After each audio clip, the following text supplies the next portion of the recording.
جس دن کا انتظار بیواؤں کو تھا، یتیموں کو تھا، زندہ درگور کی جانے والی بچیوں کو تھا، آسمان و زمین کو تھا، چاند سورج ستاروں کو تھا، کرامن کاتبین کو تھا، انسانوں، جناتوں، فرشتوں کو جس دن کا انتظار تھا وہ دن آ چکا۔ محبوب دو عالم صلی اللہ علیہ وسلم کی والدہ حضرت آمنہ رضی اللہ تعالیٰ عنہ فرماتی ہے کہ میرے گھر کے اندر میرے بچے کی ڈلیوری کا وقت قریب ہے، گھر میں 2 خاتون ہیں، عثمان بن ابی العاص، عبد الرحمن بن عوف، ان دونوں کی والدہ میرے گھر کے اندر موجود ہے۔ اتنے میں دیکھتی ہوں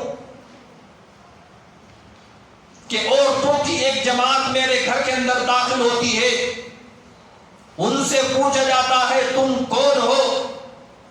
ان میں سے ایک نے اپنا نام مریم بتایا، دوسرے نے اپنا نام آسیہ بتایا۔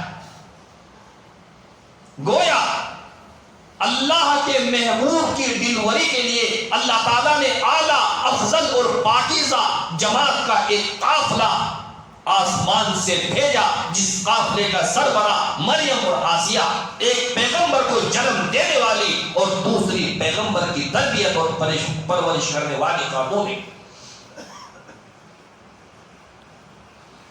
عبد الرحمن بن عوف رضی اللہ تعالیٰ عنہ کی والدہ کہتی ہے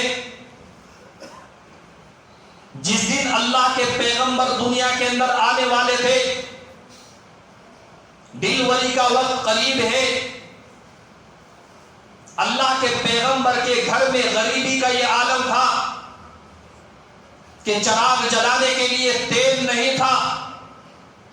مجھے بڑی فکر ہوئی کہیں سے چراغ جلانے کے لیے تیل کا انتظام کروں۔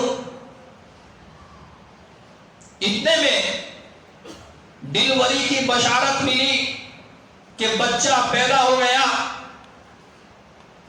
حضرت آمنہ بھی فرماتی ہے اور وہاں پر موجودہ خواتین بھی کہتی ہے ادھر اللہ کے پیغمبر پیدا ہوتے ہیں اور ادھر پورے گھر کے اندر اتنی روشنی پھیلی کہ پھر چراغوں کی، تیل کی اور موم بتیوں کی ضرورت نہ پڑی۔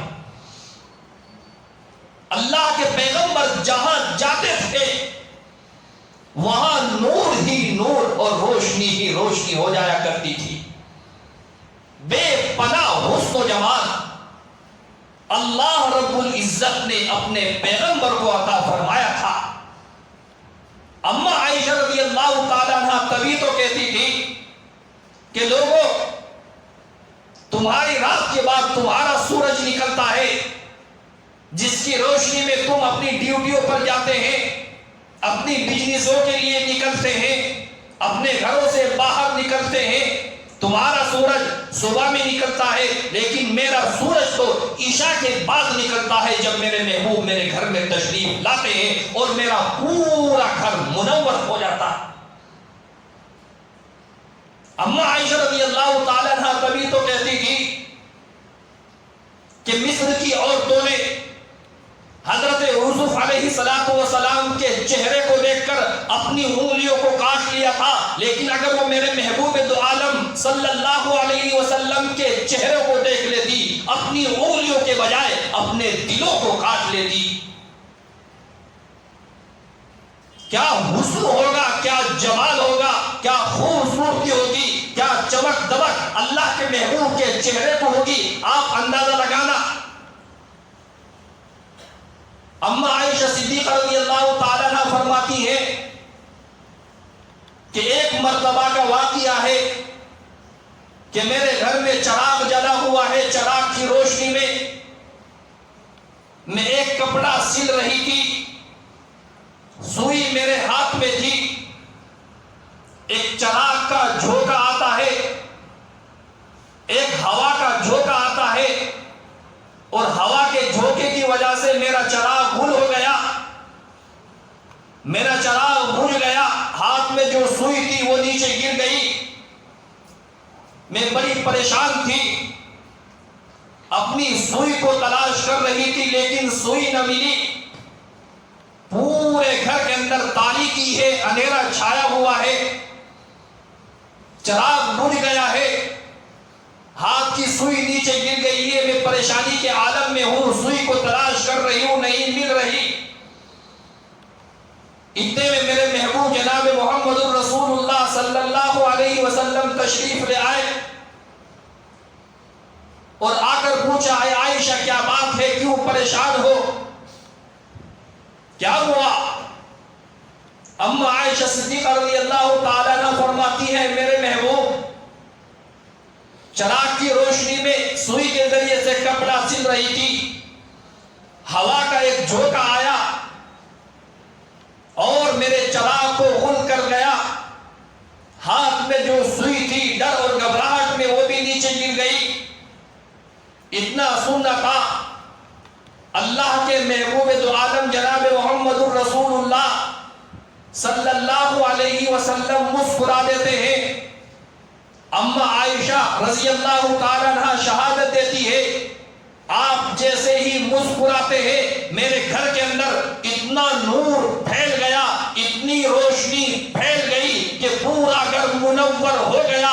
اور جو میری سوئی گر گئی تھی اس چہرے کی روشنی میں مجھے اپنی سوئی بھی مل گئی. مجھے بڑا تعجب ہوا اور میں نے تعجب سے پوچھا, اے میرے محبوب آپ کا چہرہ بڑا منور معلوم لگ رہا ہے, بڑے حسن و جمال والا لگ رہا ہے, اتنی چمک, اتنی دمک, اتنا جمال, اتنی خوبصورتی کہ آپ کے چہرے کی روشنی میں آج میری سوئی مل گئی ہے. اما عائشہ کا سوال کیا ہے, آقا کا جواب کیا ہے؟ سوال کچھ اور ہے, جواب کچھ اور ہے. آقا فرماتے ہیں کہ اے عائشہ, آج تو تمہیں میرے اس چہرے کی روشنی میں اپنی سوئی ملی ہے, لیکن کل قیامت کے دن میری بھٹکی ہوئی امت کو میرے اس چہرے کی روشنی میں جنت کا راستہ مل جائے گا.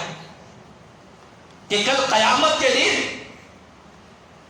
جب نفسی نفسی کا عالم ہوگا, ہر انسان کو اپنی پڑی ہوگی, سب کی زبانوں پر یہی ہوگا, یا رب نفسی, یا رب نفسی, کہ آج میرا کیا ہوگا, اے میرے رب آج میرا کیا ہوگا, آج مجھے عذاب جہنم سے کون بچائے گا, یا رب نفسی, یا رب نفسی, اے میرے رب آج میرا کیا ہوگا, آج میں کیسے نجات پاؤں گا.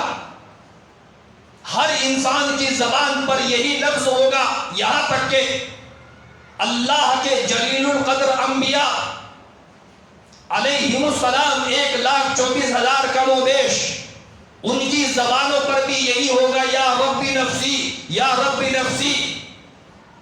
جہنم کو لایا جائے گا, جہنم کی 70,000 لگامیں ہیں, ایک لگام پر 70,000 فرشتے مقرر ہیں, وہ فرشتے جہنم کو کھینچ کر لائیں گے.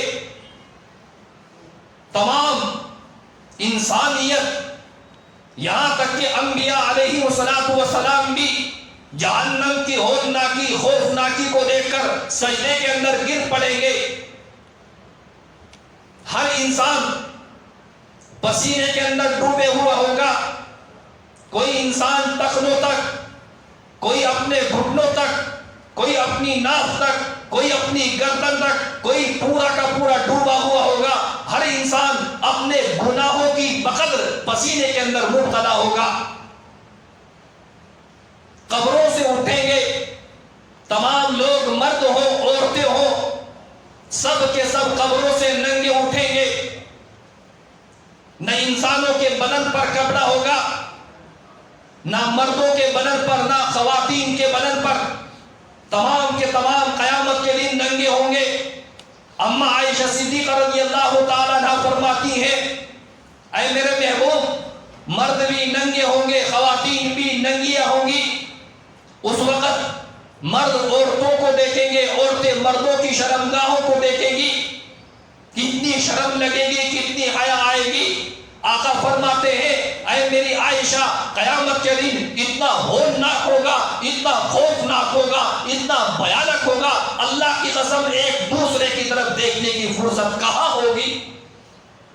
سب کو اپنی پڑی ہوگی, جہنم سے بچاؤ کی فکر اپنی پڑی ہوگی، اپنی نجات کا مسئلہ سب کے سامنے لگا ہوا ہوگا، ایک دوسرے کی طرف دیکھنے کی ہمت کسی کے اندر نہ ہوگی۔ ایسے ہولناک دین کے بارے میں، ایسے خطرناک دین کے بارے میں آقا فرماتے ہیں، اے عائشہ، آج تمہیں میرے اس چہرے کی روشنی میں، اس چہرے کی چمک دمک، حسن و جمال میں تمہیں اپنی سوئی ملی ہے۔ کل قیامت کے دن بد نصیب ہے، بدبخت ہے وہ انسان جو میرا چہرہ نہ دیکھ سکے۔ آج تمہیں میرے اس چہرے کی بدولت اپنی سوئی ملی ہے، اور قیامت کے دن جب امتیں بھٹک رہی ہوگی، جنت کا راستہ نہیں مل رہا ہوگا، تو میرے اس چہرے کی روشنی میں میری امت کو جنت کا راستہ مل جائے گا۔ وہ حسن و جمال، وہ خوبصورتی اللہ رب العزت نے اپنے پیغمبر کو عطا فرمائی تھی۔ آج پیغمبر حضرت آمینہ رضی اللہ تعالیٰ عنہ کے گھر کے اندر تشریف لاتے ہیں، چراغ نہیں ہے جلانے کے لیے، تیل نہیں ہے، گھر کے افراد پریشانی کے اندر مبتلا تھے، ڈیلیوری ہونے والی ہے اور گھر کے اندر چراغ جلانے کے لیے تیل بھی نہیں، لیکن جب بچہ پیدا ہوا پورا گھر منور ہو گیا۔ میں کہتا ہوں کہ جہاں میرا محبوب تشریف فرما ہو، وہاں ان چراغوں کی، ان ٹیوب لائٹ کی، اس کرنٹ کی، موم بتیوں کی ضرورت ہی کیا ہے؟ آقا صلی اللہ علیہ وسلم پیدا ہو گئے، ایک بیوہ عورت جس کا شوہر دنیا سے اپنے پیدا ہونے والے بچے کا منہ دیکھے بغیر چلا جائے، وہ خاتون جو بیوہ عورت ہو، امید سے ہو، اس کی تمام تمناؤں کا مرکز، اس کی آرزوؤں کا مرکز، اس کی خواہشوں کا مرکز اس کے پیٹ میں پلنے والی روح ہوتی ہے، اور اس کی دلی تمنا، خواہش اور آرزو ہوتی ہے کہ میرے یہاں ایک جان سا بچہ پیدا ہو جو میری زندگی کا سہارا بنے، میرے بڑھاپے کا سہارا بنے، جسے میں اپنے سر پر رکھ کر کہوں کہ دیکھو یہ میرا وارث ہے۔ یہ ہر بیوہ عورت کی خواہش ہوتی ہے۔ حضرت آمینہ رضی اللہ تعالی عنہا کے دل کی بھی تمنا یہی تھی، یہی ان کی آرزو اور خواہش تھی کہ میرے یہاں بھی ایک چاند جیسا فرزند ہو۔ پوچھتی ہے کیا ہوا؟ بشارت دی گئی، اے آمینہ بشارت ہو، خوشخبری ہے تمہارے لیے کہ ایک چاند جیسا حسن و جمال کا بے کر بچہ تمہارے یہاں پیدا ہوا ہے۔ حضرت آمنہ فرماتی ہے میں نے سب سے پہلے اپنے لخت جگر نور نظر کو جب دیکھا تو میں حیران ہو گئی کہ میرا بچہ سجدے کے اندر پڑا ہوا تھا۔ اللہ اکبر کبیرہ، آقا نے دنیا میں آتے ہی سجدہ کر کے اس خالق کائنات کو، ساری دنیا کی انسانیت کو بتایا کہ اے دنیا کے انسانوں، اگر اپنے سر کو جھکانا ہے ایک اللہ کی طرف، اس خالق کی، مالک کی، رازق کی طرف جو آسمان و زمین کا مالک ہے، ان درگاہوں پر سر جھکانے کی ضرورت نہیں، کفر و شرک کی اجازت نہیں۔ اگر اجازت ہے اپنے سر کو جھکانے کی تو ایک واحد